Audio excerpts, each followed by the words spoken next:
출애굽기 32장 1절에서 10절입니다. 출애굽기 32장 1절에서 10절 다 같이 읽겠습니다. 백성이 모세가 산에서 내려옴이 더딤을 보고 모여 백성이 아론에게 이르러 말하되 일어나라 우리를 위하여 우리를 인도할 신을 만들라. 이 모세 곧 우리를 애굽 땅에서 인도하여 낸 사람은 어찌 되었는지 알지 못함이니라. 아론이 그들에게 이르되 너희의 아내와 자녀의 귀에서 금고리를 빼어 내게로 가져오라.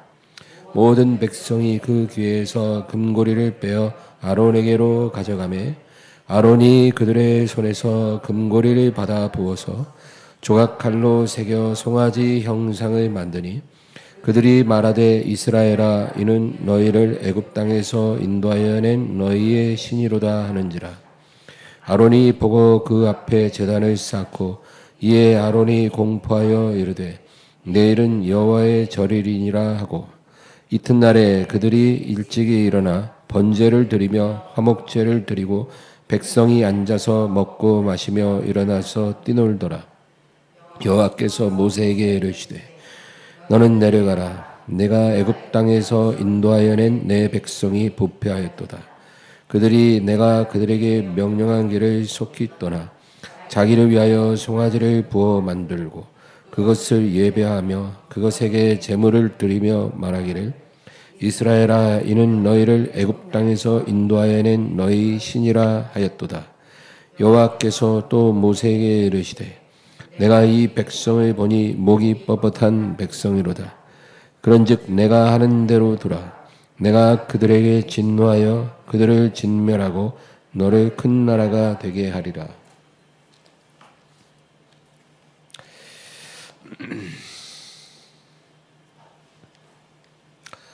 어떤 사람의 믿음을 가늠하는 가장 확실한 기준이 있다면 뭘까요?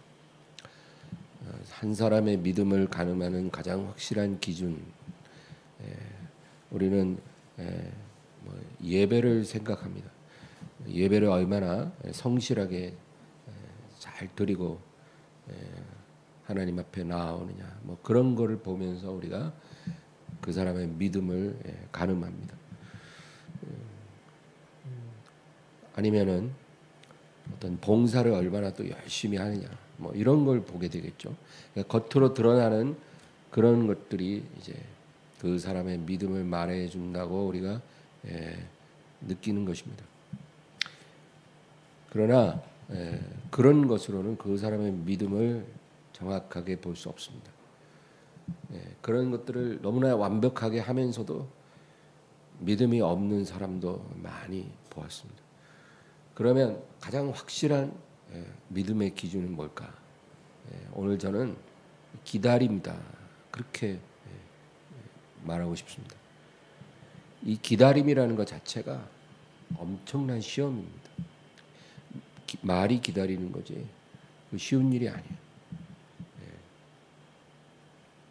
우리 요즘 말에 희망 고문이라는 말도 있잖아요, 그죠? 희망을 계속 주는데 이루어지지 않는 거예요. 기다리는 것만큼 어려운 일도 없습니다. 이 기다림의 시험을 얼마나 잘 이겨낼 수 있느냐, 이것이 그 사람의 믿음을 가장 확실하게 보여준다고 생각합니다. 왜냐하면 믿음이 없이는 절대로 기다릴 수가 없기 때문입니다. 우리가 하나님을 기다린다라고 하면 믿음이 전제되는 거예요.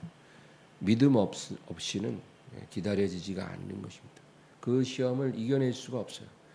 믿음이 있어야 그 시험을 통과하는 것입니다.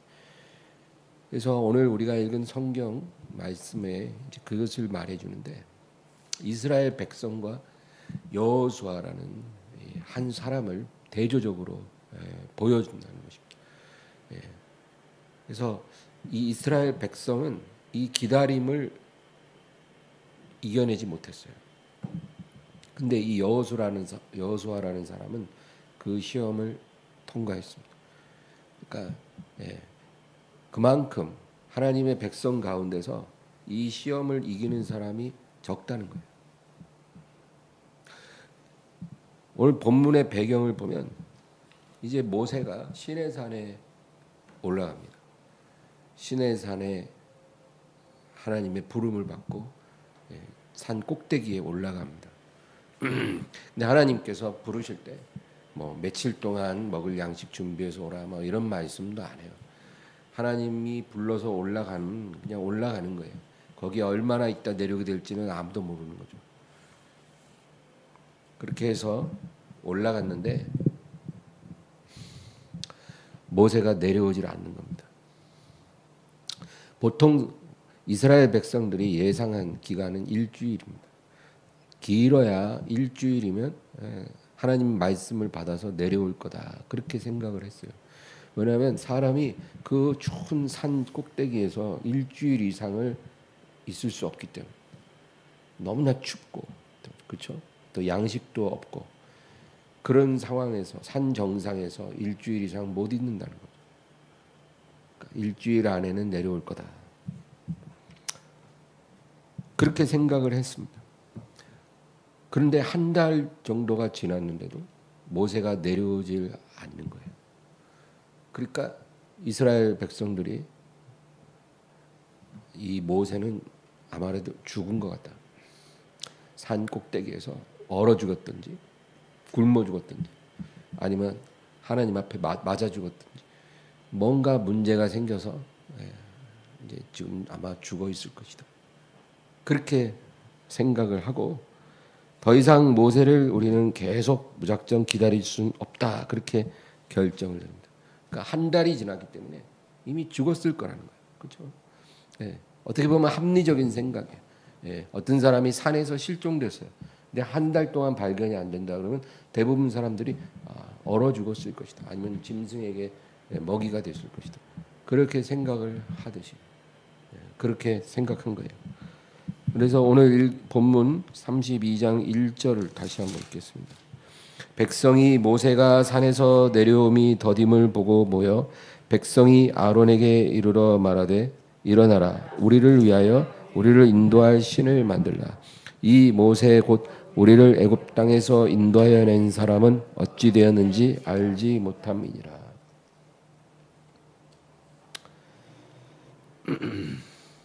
이 이스라엘 백성에게 모세라는 사람은요 아주 특별합니다. 그는 하나님의 대리자예요. 그래서 하나님을 직접 볼 수는 없지만 모세를 통해서 하나님을 보는 거예요. 그리고 모세의 입을 통해서 하나님의 말씀을 전달받는 것입니다. 근데 그 하나님의 대리자인 모세가 한 달 동안 내려오지 않으니까 그 이스라엘 백성이 제일 먼저 한 일은 보이는 하나님을 만들자는 거예요. 이제 우리가 하나님 대신 보았던 모세가 이제 사라졌으니까 모세를 대체할 우리 눈으로 볼 수 있는 신이 필요하다. 이스라엘이 제일 먼저 한 일이 그거예요. 볼 수 있는 하나님을 요구한 거예요. 그리고 아론은 그것에 응답합니다. 4절에서 6절까지 또 읽겠습니다. 아론이 그들의 손에서 금고리를 받아 부어서 조각칼로 새겨 송아지 형상을 만드니 그들이 말하되 이스라엘아 이는 너희를 애굽 땅에서 인도하여 낸 너희의 신이로다 하는지라. 아론이 보고 그 앞에 제단을 쌓고 이에 아론이 공포하여 이르되 내일은 여호와의 절일이니라 하니 이튿날에 그들이 일찍이 일어나 번제를 드리며 화목제를 드리고 백성이 앉아서 먹고 마시며 일어나서 뛰놀더라. 그러니까 이 모세의 형 아론은 이스라엘 백성과 수준이 똑같은 사람이에요. 한 달 기다리다가 안 내려오니까 이제 끝났다. 이제 우리가 볼 수 있도록 하나님을 만들자 하니까 너희 금 기고리만 다 빼서 내게 가져오라. 그래가지고 그거를 부어 녹여서 조각칼로 새겨 금송아지를 만들고는 이게 바로 너희를 애굽에서 구원해낸 여호와 하나님이니라. 그렇게 선포를 하는 거예요. 그러니까 백성들이 다 기뻐해서 먹고 마시고 뛰노는 거예요. 지금 그런 상황. 이제 보이는 하나님을 만들었으니까 이제 거짓 선지자 하나만 딱 세워지면 되는 거예요. 그래서 그 거짓 선지자가 그 신의 음성을 대변하는, 그리고 몇 가지 기적만 딱 나타내면 이제 완전히 이신 이교 숭배의 그런 모습으로 이제 흘러가는 거죠. 그러면 지구상에 있는 모든 민족들이 다 그런 식의 신앙을 갖고 있었거든요. 이스라엘 백성도 지금 그 길을 가고 있는 겁니다. 예수님이 그런 말씀했어요. 악하고 음란한 세대가 표적을 구하는. 그러니까 영적으로 악하고 음란한 세대가 구하는 게 눈에 보이는 하나님이라는 거예요. 눈에 보이는 하나님을 구하. 그게 바로 표적이에요. 어떤 사람이 와서 눈에 보이는 기적을 막 행하면 그 사람이 바로 하나님이에요. 아니면 신의 대리자든지. 그리고 그 사람의 말을 듣고 그 사람 앞에 경배를 드리는 거예요. 그게 인간의 모습이고 악하고 음란한 세대의 모습이다. 그겁니다. 여러분 사도행전 14장을 우리 한번 살펴보겠습니다. 사도행전 14장 8절에서 15절. 사도행전 14장 8절에서 15절. 다 같이 읽겠습니다. 루스드라에 발을 쓰지 못하는 한 사람이 앉아 있는데 나면서 걷지 못하게 되어 걸어본 적이 없는 자라. 바울이 말하는 것을 듣고는 바울이 주목하여 구원받을 만한 믿음이 그에게 있는 것을 보고 큰 소리로 이르되 네 발로 바로 일어서라 하니 그 사람이 일어나 걷는지라. 무리가 바울이 한 일을 보고 루가오니아 방언으로 소리질러 이르되 신들이 사람의 형상으로 우리 가운데 내려오셨다 하여 바나바는 제우스라 하고 바울은 그 중에 말하는 자이므로 헤르메스라 하더라. 시외 제우스 산당의 제사장이 소와 화환들을 가지고 대문 앞에 와서 무리와 함께 제사하고자 하니 두 사도 바나바와 바울이 듣고 옷을 찢고 무리 가운데 뛰어 들어가서 소리질러 이르되 여러분이여 어찌하여 이러한 일을 하느냐. 우리도 여러분과 같은 성정을 가진 사람이라. 여러분에게 복음을 전하는 것은 이런 헛된 일을 버리고 천지와 바다와 그 가운데 만물을 지으시고 살아계신 하나님께로 돌아오게 함이라.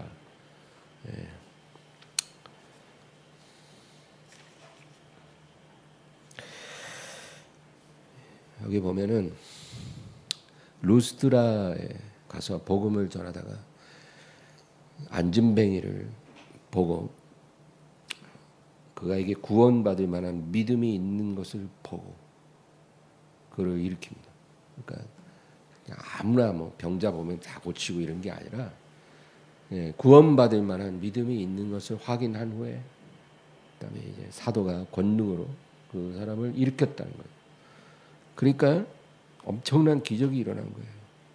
그러니까 사람들이 다 그 앞에 엎드려 절을 하고 막 제물도 가져와서 제사를 드리려고 해요.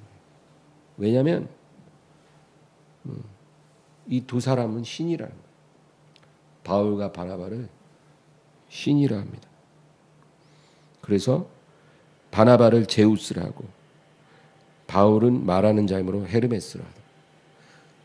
헬라 세계에서는 제우스 신이 최고 신이에요. 그리고 그 밑에 올림푸스 산에 있는 많은 신들이 있죠. 다 신교입니다. 바나바가 풍채가 좋고 과묵하기 때문에 최고 신이라고 생각한 거예요. 제우스. 그리고 바울은 외모가 별 볼 일 없었어요. 대머리 까지고 말 많이 하고 그러니까 이제 그보다 못하다 생각하고 헤르메스다. 그러니까 신으로 본 거예요. 기적을 행하니까 신이라 합니다. 여러분 이게 악하고 음란한 세대의 특징이에요. 표적을 보고 눈에 보이는 신에게 경배를 합니다. 근데 하나님 신앙은 그런 게 아니거든요. 하나님은 결코 그 모습을 우리에게 보이시지 않습니다. 그 자기 하나님의 어떤 형상도 만들지 말라고 엄히 명하셨어요. 그리고 예수 그리스도를 통해서만 하나님 자신을 드러내셨어요. 예수님 외에 다른 모양으로 하나님은 자신을 드러낸 적이 전에도 없고 후에도 없는 거예요. 그러니까 하나님은 유일하게 예수 그리스도를 통해 자기를 드러냈다는 거죠. 그리고 말씀으로 우리에게 다가오시는 하나님. 그러니까 우리는 눈으로 하나님을 확인하려고 하면 안 되고 귀로 하나님을 만나야 돼요. 귀로 하나님의 말씀을 들어야 돼요. 그것이 하나님과 교통하는 방법입니다. 그래서 우리의 신앙의 말씀이 중요한 거예요. 말씀으로 하나님을 듣지 않고 하나님을 섬길 방법이 없어요. 그래서 예수님이 요한복음 4장 48절에 이런 말씀하셔요. 너희는 표적을 보지 못하면 도무지 믿지 아니하리라. 늘 표적을 보여주셔요. 원하는 자들에게 표적을 보여주시지만 예수님은 뭐라 그러냐면 너희가 표적을 보지 않으면 너희는 도무지 믿지 않을 것이다. 이거는 그들을 칭찬하는 말이 아닌 거죠. 그러니까 표적 좋아하지 마세요, 여러분. 표적이 필요할 때는 하나님 표적을 보여주십니다. 그러나 표적이 우리의 믿음을 세우는 기초가 되어서는 절대로 안 돼요. 이런 표적을 기초로 하는 믿음은 다 무너집니다. 예수님을 따르는 수만 군중이 다 떠난 거예요. 수없이 표적을 보고 떠나갔어요. 표적을 가지고 믿음을 세우면 다 무너집니다. 우리의 믿음은 표적을 기초로 해서는 안 되고 말씀을 기초로 해야 돼요. 하나님의 말씀이 마음에 들어와야 돼요. 그 말씀이 들어와서 그 말씀이 믿어져야 돼요. 그게 믿어지면 이제 믿음의 싹이 나는 거예요. 그 위에 우리의 믿음의 집을 지어가는 거예요. 그 믿음만이 무너지지 않는 믿음이에요. 그래서 예수님이 십자가에 못 박히실 때 다 떠났어요. 왜? 대부분 다 표적을 보고 따라왔거든. 배불렀거든. 오병이어를 먹고. 근데 예수님을 안 떠난 사람들이 120명이 남은 거예요. 영생의 말씀이 있는데 우리가 어디로 가리까? 그렇게 베드로가 고백을 한 거예요. 너희도 가려느냐? 그러니까. 말씀으로 믿음을 세운 제자들은 안 떠났어요. 여러분, 그래서 말씀이 중요한 거예요. 표적 좋아하지 말고 말씀을 마음에 받아들여야 돼요. 하나님은 말씀하시는 하나님.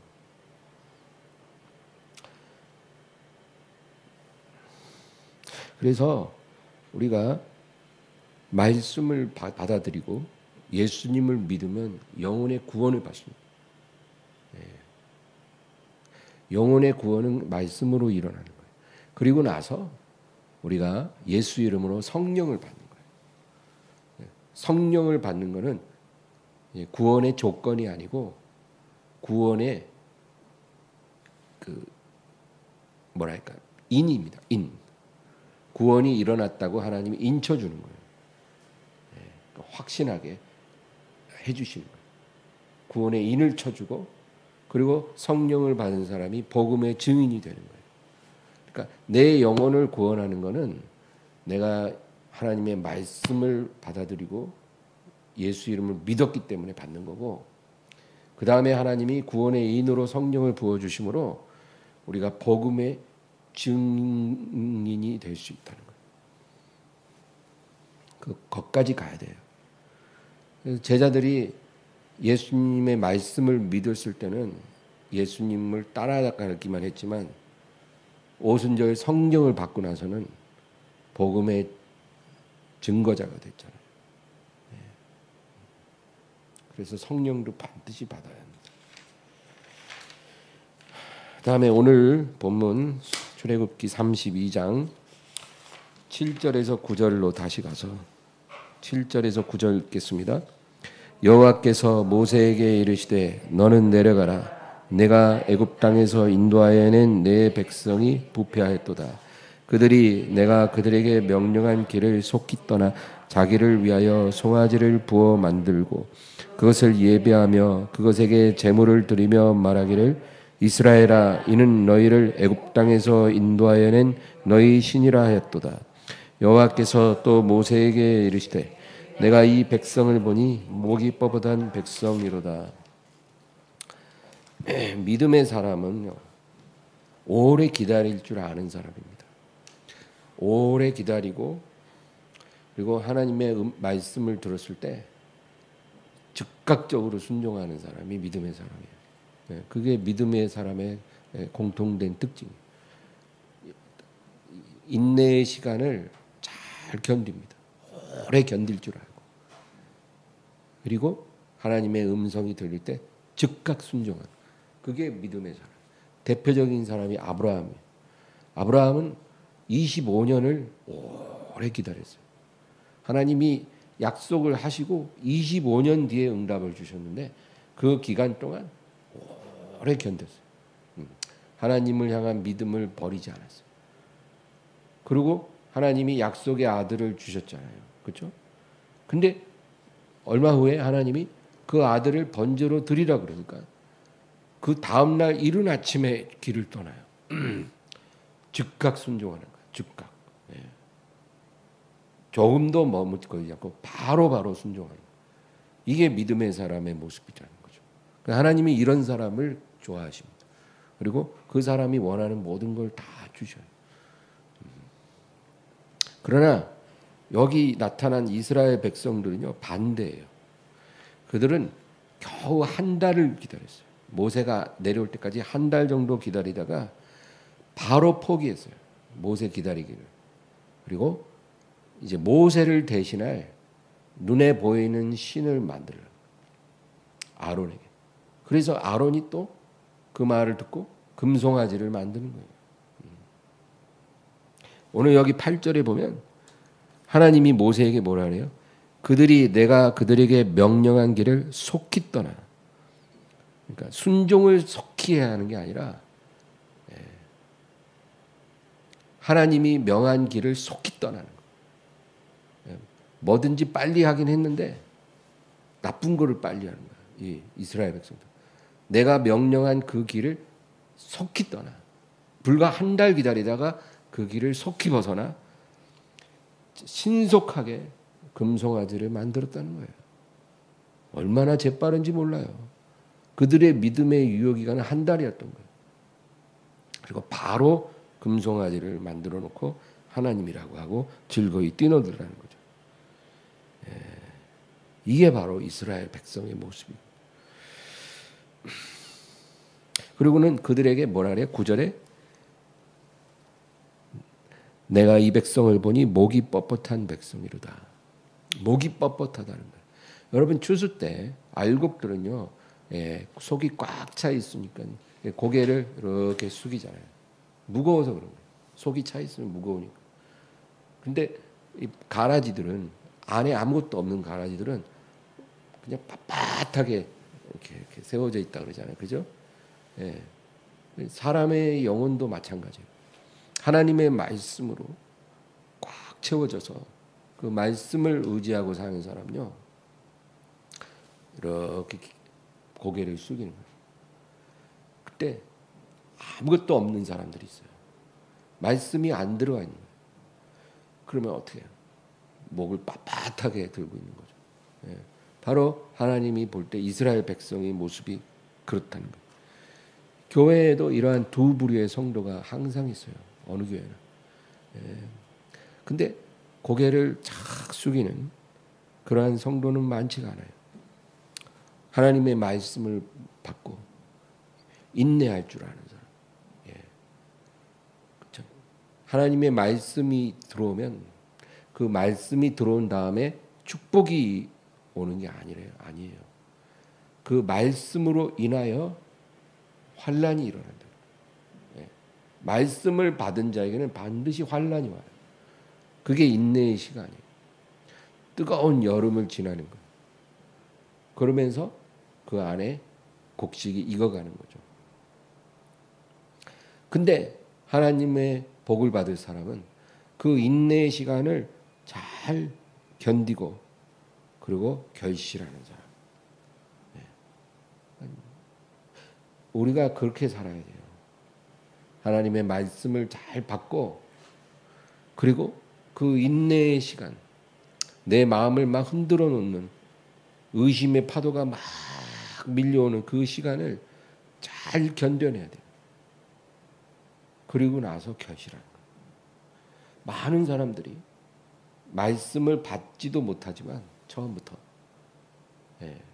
가시가 막 가득하니까 말씀이 아예 떨어져도 뿌리를 내릴 수가 없어요. 대부분.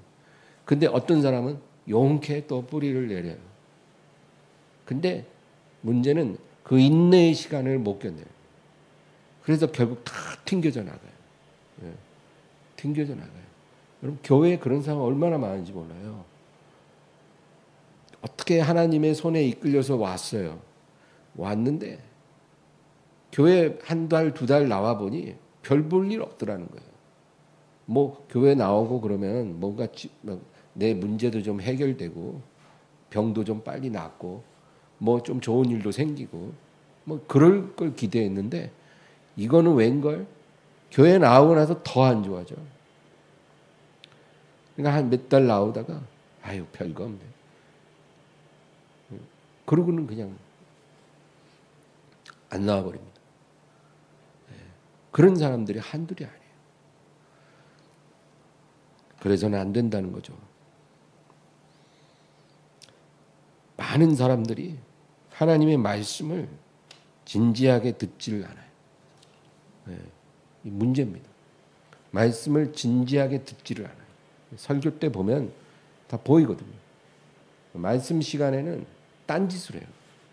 막 찬양하고 그럴 때는 좋아하다가 설교 시간에는 그렇게 딴짓을 해요. 진지하게 안 들어요. 그러니까 말씀이 들어오질 않는 거예요. 그러니까 예배가 끝나도 기쁨이 없어요. 말씀이 들어와서 성령이 역사를 해야 기쁨이 터지는데 기쁨이 없다는 거죠. 그리고 이런 사람들은 큐티도 잘 안 합니다. 큐티를 하라 해도 큐티를 안 해요. 왜 안 하냐면 그 큐티를 할 때 하나님이 내게 말씀하실 거라고 안 믿거든요. 그러니까 그 시간이 힘든 시간이에요. 골치 아픈 시간, 무료한 시간. 해봐야 하나님이 이걸로 내게 말씀할 리가 없어. 내가 예전에도 읽어봤는데 머리만 아프고 시간만 아까워. 안 해. 설교도 진지하게 안 듣고 큐티도 안 하고 그런데 어떻게 말씀이 들어가겠냐고요. 말씀이 안 들어가니까 순종이 안 되는 거죠. 그러니까 추수 때에 아무것도 없는 거예요. 그렇게 되는 경우가 많다는 겁니다. 또 이런 사람들의 특징이 이제 외부의 요인이 나를 바꿔놓을 수 있을 거라는 기대를 해요. 문제는 자기 자신인데 자기 자신을 바꾸는 게 아니라 어떤 외부의 환경을 찾아다니는 거예요. 그래서 어디서 무슨 특별한 은사 집회가 있고 뭐 무슨 능력 집회가 있다 그러면 거기 가보는 거예요. 거기 가면 오늘 뭔가 떨어질까 싶어서. 어떤 특별히 어떤 이름난 목사님이나 은사자가 있으면 그분한테 줄 서서 기도 한번 받으려고 그래요. 뭔가 그 기도 안수 받으면 내 삶에 뭔가 다른 일이 있지 않을까. 이런 기대를 하는 거예요. 근데 없거든요. 그런 일은 없어요. 그러니까 늘 똑같은 상황인 거예요. 그러고 나서 스스로에게 이제 의문점을 갖는 거예요. 왜 나는 이렇게 오래 교회를 다녔는데, 나는 이렇게 예배를 자주 드리는데, 기도를 이렇게 열심히 하는데 마음에 평안이 없을까? 내 삶에는 하나님의 응답과 축복이 왜 없을까? 그러다가 답을 못 얻는 거죠. 아, 근본적으로 내 안에 하나님의 말씀이 없구나. 설교 시간에 그냥 앉아 있는다고 말씀이 들어오는 건 아니거든요. 우리가 인격으로 마음으로 하나님 말씀을 받아들여야 들어오는 건데 그러지를 않으니까 말씀이 없는 거예요. 그러니까 안 되는 거죠. 볼지어다 내가 문 밖에 서서 두드리노니 누구든지 내 음성을 듣고 문을 열면 내가 들어가리라 그랬잖아요. 우리가 열어드리지 않는데 어떻게 들어옵니까? 주님이. 그래서 이스라엘은 한 달 만에 모세 기다리를 포기했다는 것 자체가 하나님에 대한 믿음이 없다는 것을 증명하는 거예요. 하나님이 모세를 오라고 해서 산에 올라왔잖아요. 모세가. 근데 모세가 얼어 죽을 일이 있겠냐고요. 한번 생각해 보세요. 우리가 정말 하나님을 알고 믿는다면 그렇게 생각 안 하죠. 하나님이 불러서 올라간 사람이 얼어 죽을 일이 있겠냐고요. 굶어 죽겠냐고요. 살아있다는 거죠. 하나님을 믿으면 그렇게 생각이 되고 기다리는 거죠. 근데 이스라엘은 하나님에 대한 믿음이 없으니까 아이고 올라갔다가 얼어 죽었는겨. 이제 끝난 거예요. 더 이상 기다려봐도 소용없다. 이렇게 생각하는 거예요. 근데 우리는 모세를 수종들던 젊은 여호수아를 또 봐야 합니다. 성경은 항상 대조적인 두 사람을 말을 합니다. 그렇죠? 아담과 둘째 아담인 예수님을 대조합니다. 그리고 가인과 아벨이 대조됩니다. 그렇죠? 아브라함과 롯이 헤어질 때 대조적이었어요. 또 사라와 하갈, 그렇죠? 또 이삭과 이스마엘, 에서와 야곱, 다윗과 사울, 모세와 아론, 베드로와 가룟 유다, 대조적이에요. 그리고 예레미야와 하나냐. 예레미야는 하나님의 선지자로 이스라엘이 바벨론에게 항복해야 산다고 예언을 했어요. 하나님 말씀을 전하는 선지자예요. 근데 하나냐는 예레미야 뺨을 치면서 하나님 나에게 말하기를 너희가 바벨론에게 망하지 않을 것이다. 그렇게 예언했어요. 참 선지자와 거짓 선지자. 또 미가야와 시드기야 선지자도 대조적이에요. 아합 왕이 전쟁에 나가기 전에 모든 선지자들을 다 불렀어요. 여호와의 종들을 불렀어요. 그 종들의 우두머리가 시드기야예요. 근데 시드기야가 뭐라 그래요? 당신이 전쟁에 나가면 대승을 거둘 거라. 근데 아합 왕과 함께 출전하는 유다의 여호사밧 왕이 이들 말고 또 없냐 그러니까 한 놈이 있는데 그 놈은 늘 나쁜 얘기만 하고 부정적인 예언을 해갖고 내가 오늘 안 불렀다. 그 사람 불러봅시다. 누구예요? 미가야예요. 이 미가야가 와서 당신이 전쟁에 나가서 죽을 거라고 아합에게 예언을 해요. 그러니까 시드기야가 또 와서 미가야 뺨을 치면서 여호와의 영이 어찌 나를 떠나 너에게 갔더냐. 그렇게 말을. 그러니까 참종과 거짓종. 성경은 이렇게 항상 대조적인 스토리를 말해요. 근데 오늘 우리가 읽은 성경에도 이스라엘 백성들은 한 달 만에 기다리는 걸 포기하고 금송아지를 만들었죠. 근데 여호수아는 반대로 행동했다는 거예요. 여호수아는 여러분 어디 있었을까요? 오늘 32장 17절 한번 보세요. 32장 17절 읽겠습니다. 여호수아가 백성들의 요란한 소리를 듣고 모세에게 말하되 진중에서 싸우는 소리가 나나이다. 지금 여호수아는요. 모세가 산에 올라가 있는 동안 이스라엘 회중에 있지 않았어요. 그는 모세를 수종들어서 시내산 밑에까지 같이 와서 모세가 혼자 산에 올라갈 때 그 산 밑에서 모세가 내려오기를 기다리고 있는 거예요. 그러니까 여러분 이 여호수아의 모습을 항상 생각해 보세요. 지금 모세가 올라가서 며칠 만에 오겠다고 말하고 올라가지 않았어요. 그래도 대충 예상하는 건 한 일주일이에요. 길어요. 근데 열흘이 지나도 안 내려와요. 2주가 지나도 안 내려오고 한 달이 지나도 안 내려와요. 그러니까 밑에서 혼자 기다리는 여호수아도 죽을 맛이죠. 걱정되는 너무나 걱정이 되는 모세가 걱정이 되고 그렇죠? 그리고 자기도 너무 고단한 거. 언제 내려올지 알 수 없어. 근데 그 밑에서 산의 동굴에서 여호사도 혼자 기다리는데 분명히 여호사가 갖고 있는 양식은 길어야 한 보름치 정도 가지고 있었을 거예요. 그 양식도 물도 다 떨어지고 그래도 계속 그 자리를 지키고 그 추위 속에서 기다리고 있어요. 모세가 내려올 때까지. 엄청난 고난입니다. 40일 만에 내려올 줄 몰랐죠. 끝까지 그 자리를 떠나지 않고 모세를 기다리고 있어요. 모세는 하나님의 사람이기 때문에 반드시 내려온다. 그리고 기다렸어요. 만약에 모세가 70일 만에 내려왔다 해도 그 70일을 여호수아는 기다렸을 거예요.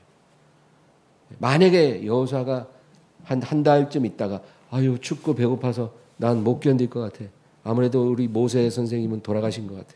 그리고 회중으로 돌아왔으면 나중에 모세가 혼자 이스라엘 진에 도착했을 때 어떻게 모세를 바라볼 수 있겠어요? 그러면 아마 여호수아는 후계자가 못 됐을 거예요.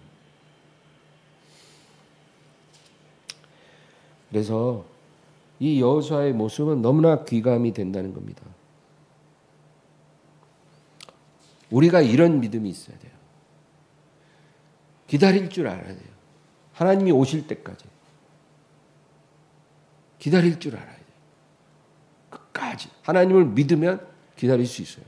그러나 믿음을 버리면 믿음이 없으면 기다리지 못합니다. 절대 못 기다려요. 이스라엘 백성들은 기다리다가 한 달 만에 포기하고 금송아지를 만들어 하나님을 대체했어요. 금송아지는요, 풍요의 신이에요. 풍요의 신. 모세를 통해 말씀하시는 하나님 대신 풍요를 상징하는 금송아지를 만들어 놓고 이것이 너희를 구원한 하나님이다. 그렇게 선포했어요. 오늘날도 이런 크리스찬들이 너무 많아요. 예수님이 분명히 내가 아버지께로 가서 올라갔다가 너희가 거할 곳을 준비하고 다시 올 거야. 너희는 그날이 언제인지 모르므로 깨어 있어야 해. 분명히 여러 번 당부하고 올라가셨잖아요. 그러면 올라가신 예수님 하늘에서 얼어 죽었을까요? 굶어 죽으셨을까요? 아니잖아요. 반드시 약속하신 대로 다시 내려온다는 거죠. 그러면 그때가 언제가 됐든 기다려야지. 여호수아처럼. 오늘이라도 오실 수 있다 믿고 기다려야지. 근데 이런 크리스찬 별로 없다는 거예요. 대부분은 야 언제 와? 2000년 동안 안 왔는데. 그리고는 예수님은 이제 2000년 전에 올라가고 안 내려오니까 예수님을 대체할 금송아지 만들자는 거예요. 금송아지. 금송아지 만들어 놓고 이 풍요의 신이에요. 이 풍요의 신, 축복의 신이 바로 우리의 주 예수 그리스도니라. 이렇게 고백합니다. 그러니까 말로만 예수지 실제는 금송아지를 만들어 놓고 믿는 거예요.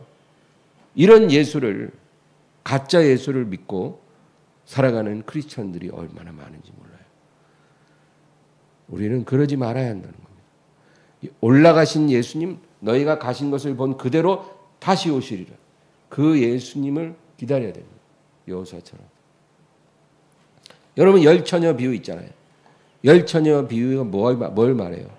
그 어리석은 5명은 신랑이 곧 올 거라는 생각 자체를 포기한 사람들. 자기들이 지금 기름이 없다는 거 다 알아요. 근데 급한 일이 아닌 거예요. 왜? 신랑이 금방 올 리가 없으니까. 그러니까 기름이 없지만 나중에 천천히 준비해도 상관없어. 급하지 않아. 그리고 그들이 먼저 했던 일들은 기름을 보충하는 게 아니라 지금 당장 삶의 문제들을 해결하는 게 더 급한 거예요. 더 중요한 거예요. 이게 어리석은 처녀들의 모습이었어요. 그러나 슬기로운 5 처녀들은 그러지 않았어요. 신랑이 온다고 했으면 반드시 오는 거고 그리고 어쩌면 오늘도 올 수 있는 거니까 기름은 항상 내가 체킹해야 돼요. 그리고 기름을 항상 준비하고 있는 거예요. 이게 슬기로운 처녀들의 모습이에요. 여러분 누가 복 있는 자들입니까? 2000년 동안 안 오는데 오늘 오신다는 가능성은 제로인가요? 아니거든요. 그러므로 결론을 마치고 말씀드리고 마칠게요. 우리가 하나님을 섬긴다는 것, 주를 믿는다는 것은 바로 주님이 오실 때까지 기다리는 것. 또 우리의 매일의 삶 속에 주님의 말씀이 우리의 마음에 임하기를 기다리고 주님의 응답과 축복이 우리에게 임할 때까지 기다리는 것. 그리고 기다리는 동안 우리 자리를 떠나지 않고 우리의 길을 벗어나지 않는 거예요. 여호수아처럼 모세가 내려올 때까지 기다리는 거예요. 내가 내 집으로 돌아가는 그날은 모세가 내려오는 그날이다. 모세가 안 내려오면 나는 여기 있어야 한다. 이런 정신으로 우리가 주님을 붙잡는 거예요. 이게 믿음이다라는 거죠. 다 금송아지 앞에서 뛰놀지라도 여러분 단 한 명의 여호수아가 있었던 것처럼 우리도 그런 사람이 되기를 주의 이름으로 축원합니다.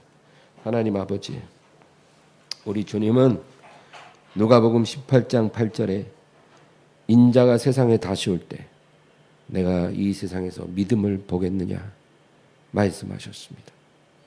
예수님이 2000년 만에 약속을 지키기 위해 다시 오실 때 내가 이 세상에서 나를 기다리고 있을 믿음을 얼마나 보겠는가.